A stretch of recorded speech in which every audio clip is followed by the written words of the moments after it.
Day 1 এ কক্সবাজারে কি, কি করলাম সেটা নিয়ে কিন্তু থাকবে আজকের ভিডিওটি। সো হ্যালো এভরিওয়ান, আসসালামু আলাইকুম। কি অবস্থা সবার?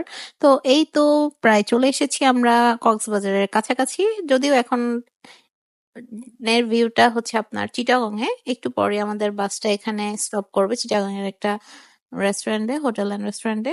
তো সেখানে আমরা ফ্রেশ অ্যান্ড হয়ে নাস্তাটা করিনি এখানে। শুধু হচ্ছে কফি খেয়েছি ফ্রেশ ট্রেশ হয়ে।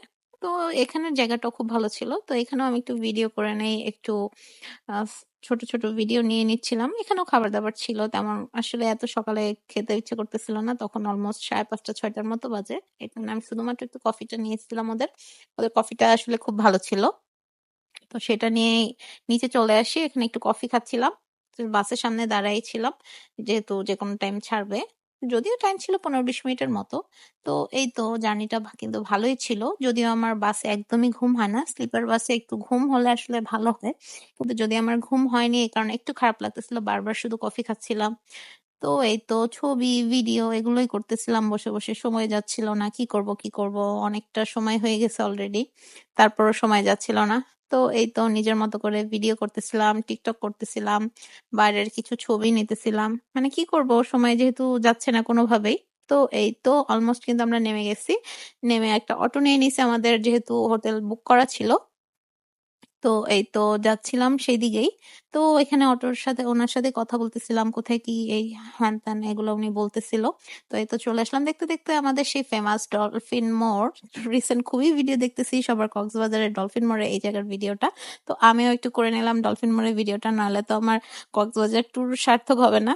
তো এই তো চলে আসছি আমরা আমাদের হোটেলের সামনে, নেমে পড়লাম। কিন্তু এখানে আসার পর আমাদের একটা কি বলবো আর, চেক আউটের মানে আমরা যে রুমটা নিয়েছিলাম তারা চেক আউট এখনো করেনি, যার কারণে আমাদের চেক ইন করতে পারতেছিল না। তো কি করার, সব লাগেজ টাগেজ রেখে আমরা নাস্তা করতে বেরোয় পড়ি বাইরে। তো এই তো নাস্তা করতেছিলাম পাশেই।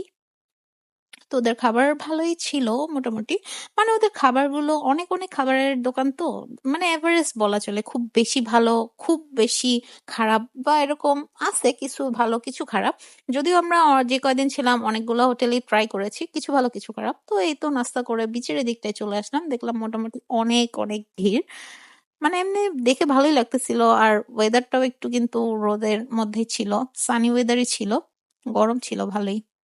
কিন্তু বিচের কাছে আসার পরে একটু ঠান্ডা লাগতেছিল, মানে শরীরটা খুব ভালো লাগতেছিল, মানে এত সুন্দর একটা বাতাস ছিল। মানে এটাতেই একটা শান্তি চলে আসে নিজের মধ্যে, যে আসলে আল্লাহর দেয়া যে জিনিসটা সেটা উপরে আর কিছুই হয় না, যতই আপনি ফ্যান এসির মধ্যে থাকেন না কেন। কিন্তু বিচের এখানে গেলে যে একটা বাতাস আলাদা, সেটাই আসলে অন্যরকম। তো এই তো দেখতে দেখতে আমাদের কিন্তু ডে 1টাও চলে গেল। এরপরে আমার আস্তে আস্তে আরো অনেক ভিডিও আসবে। তো আজকের ভিডিও এই পর্যন্ত, আর বড় করব না। ভিডিওটি কেমন লাগলো অবশ্যই কমেন্টস করে জানাবেন। আল্লাহ হাফেজ।